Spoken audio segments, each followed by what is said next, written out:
সুপ্রিয় দর্শক, আসসালামু আলাইকুম। সকলে কেমন আছেন? আশা করি ভালো আছেন। দর্শক, আমাদের ইউটিউব চ্যানেলের নতুন ভিডিওতে আপনাদেরকে স্বাগতম। দর্শক, আপনারা জানেন কৃষিতে লাভবান হতে হলে অবশ্যই আপনাকে ফসলের ভালো একটি জাত নির্বাচন করতে হবে। আমাদের কৃষকের মাঝে অনেকের এই জাত সম্পর্কে ধারণা নেই, তাই আমরা কৃষক ভাইদের জন্য একটি নতুন ভিডিও নিয়ে আসলাম। আজকে আমরা এমন একটি ফসলের জাত নিয়ে কথা বলবো যে ফসলটি কৃষকের কাছে অতি পরিচিত এবং সাধারণ মানুষের কাছে অতি জনপ্রিয় একটি সবজি, আর সেটি হচ্ছে বেগুন। চলুন তাহলে আমরা আজকে বেগুনের জাত নিয়ে আলোচনা করব। দর্শক, আমরা সর্বপ্রথম একটি জনপ্রিয় জাত সম্পর্কে আপনাদের সাথে আলোচনা করব। সেটি হচ্ছে বেগুনের হাইব্রিড বেগুন গ্রিন বল। বেগুনের গ্রিন বল জাত ভাইরাস এবং ঝিমিয়ে পড়া প্রতিরোধী একটা জাত। বেগুনের ওজন প্রায় 200 থেকে 250 গ্রাম হয়ে থাকে। বেগুনের রং যথেষ্ট আকর্ষণীয়, সবুজের মাঝে সাদা স্ট্রেপ থাকে। মাত্র 50 থেকে 55 দিনে ফসল তোলা সম্ভব হয়।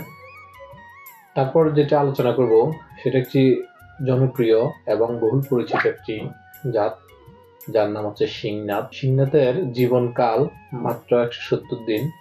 আপনি যদি সঠিকভাবে পরিচর্যা করতে পারেন তাহলে সারা বছর এই বেগুন রাখা যায় এবং সারা বছর ফলন পাওয়া যায়। শিংনাথের জাতের বেগুনের ফল সরু এবং লম্বা বেগুনি রঙের হয়ে থাকে। এই জাতের গাছ যথেষ্ট পরিমাণ লম্বা হয়ে থাকে এবং ডালপালাও বেশি। প্রতি গাছে প্রায় 35 থেকে 40টি ফল ধরে, এই জন্য এই জাতের ফলনও অনেক বেশি। এই বেগুনের ওজন প্রায় 75 থেকে 150 গ্রাম। এটি প্রায় সারা বছর চাষ করা যায়, সুতরাং এটি অনেকের কাছে একটি পছন্দনীয় বেগুনের জাত। পরবর্তীতে আলোচনা করব খুবই আরেকটি জনপ্রিয় জাত, যার নাম হচ্ছে তল্লা বা তাল বেগুন। এই জাতের গাছ যথেষ্ট পরিমাণে উঁচু হয়ে থাকে, তবে ডালপালা অনেক কম। পাতাগুলো যথেষ্ট পরিমাণ চওড়া হয়ে থাকে। এদের ফল গোলাকার এবং চ্যাপ্টা আকৃতির। ফলের ওজন 200 থেকে 400 গ্রাম, কখনো কখনো 700 থেকে 800 গ্রামও হয়ে থাকে।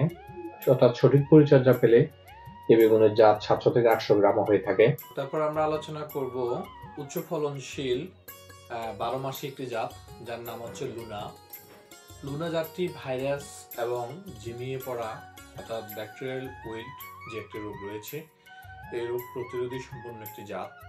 লুনা জাতের বেগুন সাধারণত 200 থেকে 250 গ্রাম ওজন হয়ে থাকে।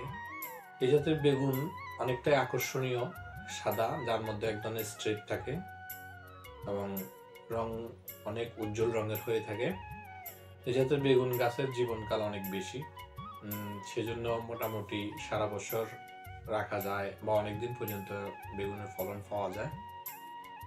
মাত্র 50 থেকে 55 দিন পর গাছ থেকে ফলন পাওয়া যায়। দর্শক, আরেকটি জনপ্রিয় জাত হচ্ছে বেগুনের হাইব্রিড জাত, যার নাম হচ্ছে প্রীতম। এই জাতটি কৃষকের কাছে এই জন্য জনপ্রিয়, এটি সারা বছর চাষ করা যায় এবং সারা বছরের ফলন পাওয়া যায়। এটি বর্ষাকালেও অতি জনপ্রিয় একটি জাত, কারণ ব্যাকটেরিয়াল উইল্ট সহনশীল একটি জাত। এটি 65 থেকে 70 দিন পর বেগুনের ফল সংগ্রহ করা যায় এবং প্রতি গাছ থেকে 8 থেকে 10 কেজি বেগুন সংগ্রহ করা যায়।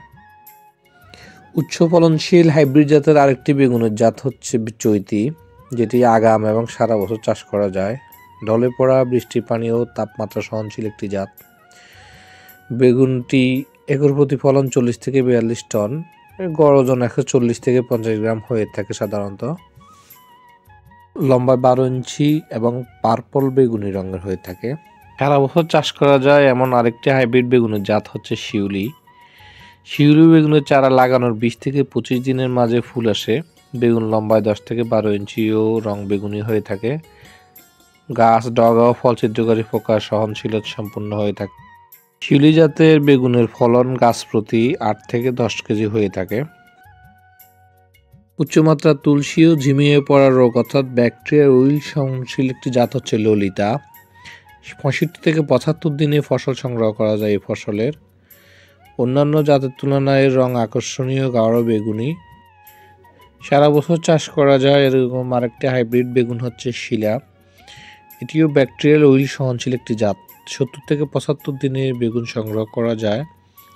ফসলের জীবনকাল শেষ না হওয়া পর্যন্ত একই সাইজের বেগুন সবসময় ধরতে থাকে এবং বেগুনের ফলন প্রায় 8 থেকে 10 কেজি প্রতি গাছে হয়ে থাকে।